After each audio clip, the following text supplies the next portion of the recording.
waaw mbégte kese mbégte dong la foofu ca chez Ndeye Khady Touba Darou Khoudoss groupe CMG waaw lu bees tàq lañ leen indil lu jëm ci wàllu vaisselle maanaam brada bool ak ay kaas ngeen bëgg ko ci lu njëkk yu garantie ci ay njëkk yu baax a baax ay matériels yu rafet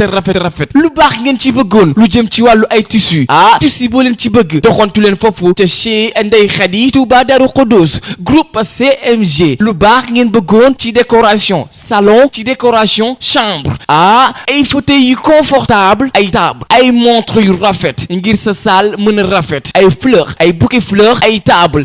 lumineuse ak ay yeneen yoo xamante ne nii mu ngi foofu ca chez Ndeye Khady Touba Darou Khoudoss groupe CMG waaw vente en gros la ñuy def et détail doxantu fa gaaw yow mi bëgg décorer sa salon yow mi nga xamante ni nii bëgg nga décorer sa chambre ba mu jaar yoon waaye nag da nga bëggoon ay kaas yoo xellee ataaya da nga bëggoon ay bool yoo yoxalee sa njëkkee ba ci say goro ngir sa jëkkër mën a kontaan ci yow doxantul chez Ndeye Khady Touba Darou Khoudoss groupe CMG ma nga fan marché Yoff en face banque Mexique bi waaw foofu ca Touba Darou Khoudoss chez Ndeye Khady numéro téléphone yaa ngoog 76 ngay def 759 51 54 ou 77 572 12 46 chez Ndeye Khady Touba Darou Khoudoss groupe CMG vente en gros la ñuy def et détail mbégte yàlla mbégte kese la foofu ca chez Ndeye Khady Touba Darou Khoudoss